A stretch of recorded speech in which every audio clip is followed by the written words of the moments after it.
A U-Space airspace is actually a new type of airspace where the drone operators need to use some kind of digital services to enter in this specific U-Space airspace.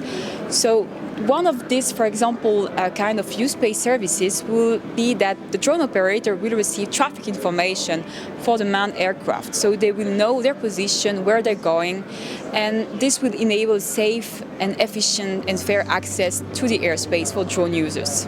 We were looking for an area, an airspace, where there was some complex drone operation. Also simple, but also complex drone operation.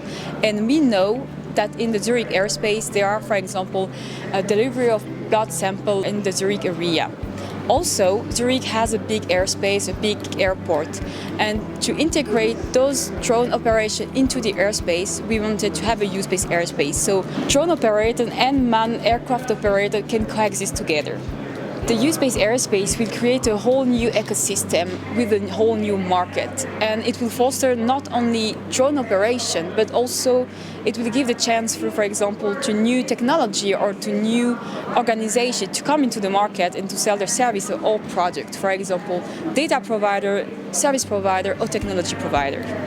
For me, what is key in innovation is communication and collaboration. And this kind of event gather all the stakeholders, all the industry experts.